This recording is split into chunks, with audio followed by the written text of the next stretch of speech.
अजान होगी और होती रहेगी, अजान बंद नहीं होगी। आपने भोंगे उतरवा दिए तो क्या अजान बंद हो गई? नासिक में मस्जिदों से भोंगे उतरवाए गए, बम्बई में मस्जिदों से भोंगे उतरवाए गए, पूना है, पिंपरी चिंचोड़ है, कोल्हापुर है, मीरज है, सांगली है, सब जगह ये हो रहा है। और कानूनी तौर पर इसका मुकाबला भी किया जा रहा है। पुलिस अपने हद से तजावुज़ कर रही है। आज मालेगांव में नोटिसें बंट रही हैं, नोटिसें बंट रही हैं, और हमसे जो नहीं पूछना चाहिए वो भी पूछा जा रहा है, जो नहीं मांगना चाहिए हमसे वो भी मांगा जा रहा है। पुलिस इस तरह की हरकत कर रही है। उसके सद्देबाब के लिए क्या करना है? जमीयत उलमा अपने प्लेटफॉर्म से इस बात की कोशिश कर रही है। इसलिए आज के जो हालात हैं अज़ान को लेकर के, ये पिछले चंद सालों से चल रहे हैं, पिछले चंद सालों से चल रहे हैं। आपको याद होगा जब इस तरह के हालात आए थे तब भी जमीयत उलमा ने लोगों को जमा किया था और हमने कोशिश की थी, और मालेगांव में वो हालात नहीं आए जो आज हैं। मैं भी पिछले हफ्ते में औरंगाबाद जाना हुआ, तमाम मस्जिदों से भोंगे उतरवा दिए गए, नासिक में मस्जिदों से भोंगे उतरवाए गए, बम्बई में मस्जिदों से भोंगे उतरवाए गए, पूना है, पिंपरी चिंचोड़ है, कोल्हापुर है, मीरज है, सांगली है, सब जगह ये हो रहा है। और कानूनी तौर पर इसका मुकाबला भी किया जा रहा है। पुलिस अपने हद से तजावुज़ कर रही है। सुप्रीम कोर्ट का फ़ैसला कुछ और है, हाई कोर्ट का फ़ैसला कुछ और है, और महाराष्ट्र के डीजी का फ़ैसला कुछ और है, और महाराष्ट्र के डीजी के कहने पर पुलिस डिपार्टमेंट अलग अलग मकामात पर अपने तौर पर ये सब कुछ कर रही है।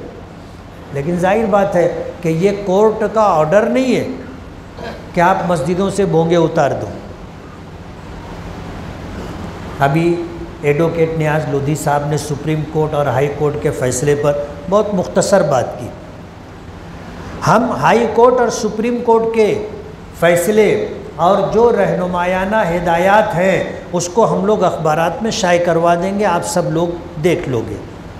मुझे जो बात कहनी है कि आज मालेगांव में नोटिसें बंट रही हैं, नोटिसें बंट रही हैं, और हमसे जो नहीं पूछना चाहिए वो भी पूछा जा रहा है, जो नहीं मांगना चाहिए हमसे वो भी मांगा जा रहा है।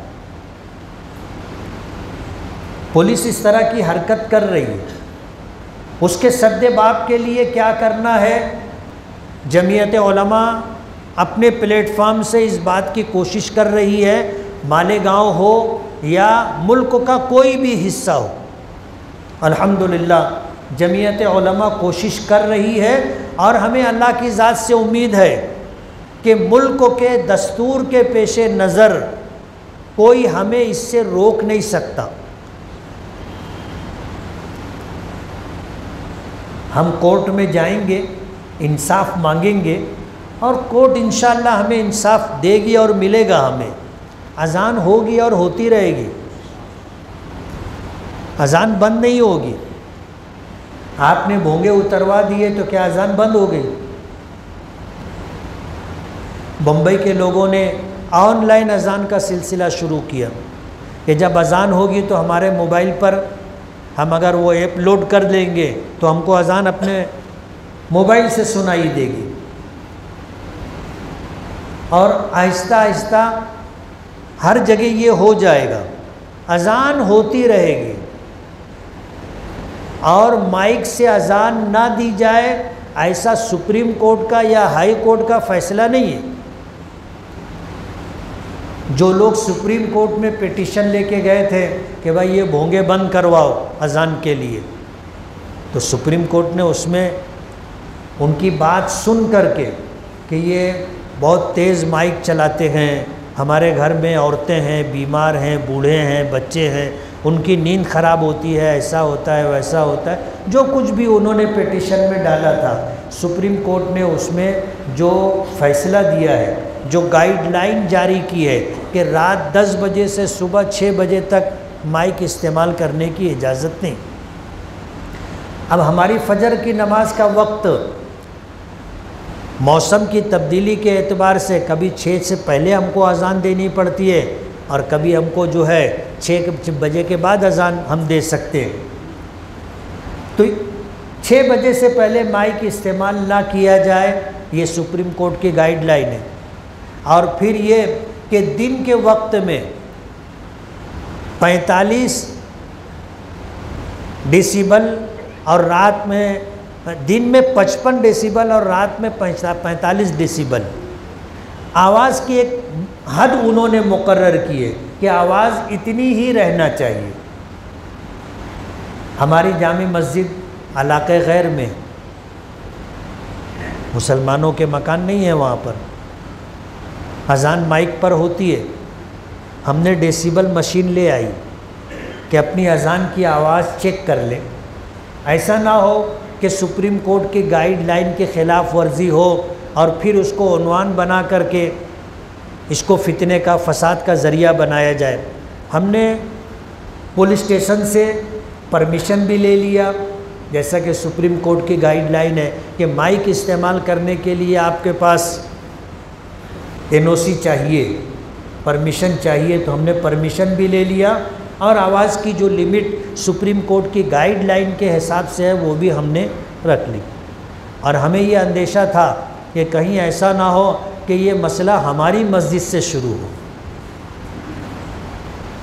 और सबको फिर उसका सामना करना पड़े। तो हमने पहले ही इंतज़ाम कर लिया ताकि जामे मस्जिद की अज़ान को उन्वान बना करके, टारगेट करके ऐसे हालात शहर में ना पैदा हो। सुप्रीम कोर्ट की गाइडलाइन है, हम उसकी ख़िलाफ़ वर्जी नहीं कर सकते। अगर हमने उसकी ख़िलाफ़ वर्जी की तो हमारे ख़िलाफ़ कार्रवाई हो सकती। आज जो सूरत हाल है, हम लोगों को सुप्रीम कोर्ट की गाइडलाइन के पेश नज़र माइक इस्तेमाल करने का परमिशन लेना है। उस माइक पर आवाज़ कितनी रखना है, हमें उसकी लिमिट भी समझ लेना है और उस लिमिट के अंदर हमें अज़ान देनी। बात क्या है कि जिनको नमाज़ पढ़नी होती है उनको अज़ान नहीं भी सुनाई दे तो आज ऐसे इंतज़ामात हैं कि आदमी देखता है वक्त हो गया। और जिनको तौफीक नहीं है, जो नमाज नहीं पढ़ते, उनका घर मस्जिद के सामने भी है तो वो नमाज के लिए नहीं जाते।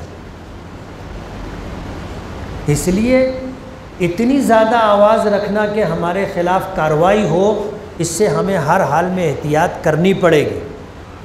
हालात का मुकाबला करना है और हालात को समझ करके हमें आगे चलना है। अल्हम्दुलिल्लाह मालेगांव शहर में कोई हम माइक उतारने, भोंगा उतारने नहीं आएगा। आज हमें नोटिस दी जा रही है और नोटिस में क्या नोटिस दी गई है आपको मालूम है, क्या जवाब देना है, हम लोग उसकी तैयारी कर रहे हैं। आपको अभी फॉर्म दिया गया है, आप अपनी मस्जिद का नाम, मस्जिद के ज़िम्मेदार का नाम, इमाम का नाम, मुअज्जिन का नाम, मस्जिद का एड्रेस पता डाल दें। हम अपनी लीगल से जो हाई कोर्ट और सुप्रीम कोर्ट में जमीयत की वकला की टीम है, इस नोटिस के पेश नज़र हम जवाब तैयार करवाएंगे और वो जवाब आपको देंगे, वो जवाब आपको जमा कराना रहेगा। जमीयत उलमा आज से नहीं, यहाँ इस मजलिस में ऐसे लोग मौजूद होंगे कि जमीयत उलमा, उसके ज़िम्मेदारान, उसके अराकीन 15-20 साल पहले से कोशिश कर रहे हैं। 1995 से जब से वक्फ़ का कानून बना, उस वक्त से जमीयत उलमा कोशिश कर रही है कि अपनी मस्जिदों का रजिस्ट्रेशन आप करवा ले वक्फ़ बोर्ड में। 15-20 साल 25 साल पहले से कोशिश हो रही है, इसीलिए कि कि हालात जिस रुख पर जा रहे हैं, अंदाज़ा था हमारे अकाबिरीन और बुज़ुर्गों को। हुज़ूर ने फरमाया इत्तक़ू बिफ़िरासतिल मुमिन फ़इन्नहु यनज़ुरु बिनूरिल्लाह, कि मोमिन की फ़िरासत से डरो, वो अल्लाह के नूर से देखता है। हमारे अकाबिरीन और बुज़ुर्गों ने 25 साल पहले से, 30 साल पहले से ये सिलसिला शुरू किया। बहुत सारे लोगों ने रजिस्ट्रेशन करवा लिया। पिछले चंद सालों पहले जब ये मसला आया था, तो जब हमने बहुत सारी मस्जिदों से रब्ता किया था, उनको परमिशन हमने दिलवाया था। मसला मालेगांव में दब गया था, पूरे महाराष्ट्र में दब गया था। अब फिर ये उभारा गया है। इस मसले को ले करके फ़िरका परस्त लोग फिर रोड रास्तों पर हैं और सोशल मीडिया के ज़रिए, प्रिंट मीडिया के ज़रिए सरकार का सहारा ले करके ये कोशिश की जा रही है इस्लाम और मुसलमानों को घेरने की।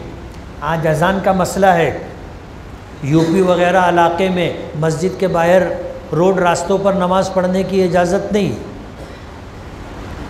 जबकि दीगर मज़ाहिब के मानने वालों के त्यौहार रोड रास्तों पर हो रहे हैं। उनकी पूजा पाठ, आरती वगैरह का प्रोग्राम रोड रास्तों पर हो रहा है, गणपति का प्रोग्राम रोड रास्तों पर हो रहा है, कीर्ति और भजन का प्रोग्राम रोड रास्तों पर हो रहा है। उनको नहीं मना किया जाता।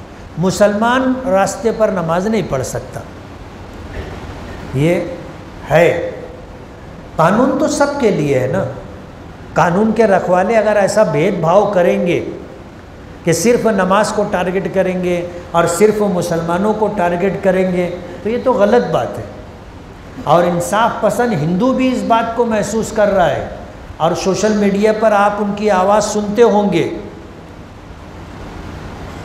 तो ऐसा नहीं है कि इंसाफ पसंद लोगों से ज़मीन खाली हो गई है। इंसाफ पसंद लोग, हमारी और आपकी ज़िम्मेदारी है कि हम लोग शरीयत की पासदारी करें। आज अगर सुप्रीम कोर्ट ने आवाज़ की एक हद मुकर्रर की है, तो हमारी शरीयत का भी हुक्म यही है। हमारी शरीयत का भी हुक्म यही है।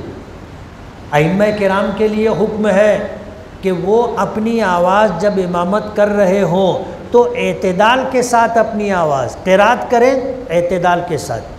बहुत चिल्ला करके बहुत बुलंद आवाज़ से पढ़ना मना है, बल्कि फ़ुक़हा ने मकरूह लिखा है।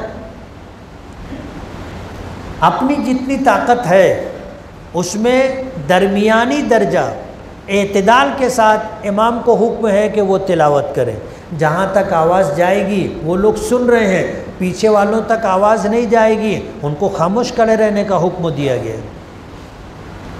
अज़ान भी इतनी आवाज़ में नहीं होनी चाहिए कि मस्जिद के पड़ोस में रहने वाले तकलीफ़ में मुब्तला हो। ये हमारी ज़िम्मेदारी है। हमें किसी को तकलीफ़ देने से मना किया गया, ये हमारी ज़िम्मेदारी है। इसलिए इसका पासो लिहाज रखना हर हाल में ज़रूरी है, हर हाल में। मक्की ज़िंदगी में जमात नहीं थी, अज़ान नहीं थी, उसके बग़ैर नमाज़ पढ़ी जा रही थी। और जब तक अज़ान नहीं थी वहाँ तक बग़ैर अज़ान के मदीने में जमात से नमाज़ पढ़ी जा रही थी। जब अज़ान का हुक्म आया तो फरमाया कि भाई जो आदमी बुलंद आवाज़ से अज़ान दे सकता हो वो बुलंद आवाज़ से अज़ान दे। बस हम इतने के मुकल्लफ़ हैं। हर घर में आवाज़ जाना चाहिए, हम इसके मुकल्लफ़ नहीं। आज साइंसी इजादात की वजह से माइक मिल गया, पहले माइक नहीं था। माइक अभी 100 साल भी नहीं हुए माइक ईजाद हुआ है। और आज भी माइक को लेकर के उलमाए उम्मत में इख्तिलाफ़ है। कुछ लोग कहते हैं कि इसका इस्तेमाल दुरुस्त नहीं है, इसीलिए वो लोग अज़ान माइक में दे लेते हैं, लेकिन फ़र्ज़ नमाज जो है माइक के बग़ैर पढ़ते पढ़ाते हैं। ये इख्तिलाफ़ उम्मत में है। इसलिए मुझे जो बात कहनी है कि मक्की और मदनी ज़िंदगी आप अगर सामने रखोगे, हर मसले का हल आपको मिलेगा। और जब तक हम अपनी दीन और शरीयत, अल्लाह उसके रसूल के अहकामात को देख करके चलते रहेंगे, कोई हमारा रास्ता रोक नहीं सकेगा। हमको मनमानी नहीं करना है। उलमा का क्या फ़ैसला होता है, वो क्या हमें रहनुमाई देते, हमको उसके मुताबिक चलना है और इख्तिलाफात से हत्तल इम्कान अपने आप को बचाना है। सुप्रीम कोर्ट की जो गाइडलाइन है आप उसकी पासदारी करो, कोई हमारा बाल बीका नहीं कर सकेगा।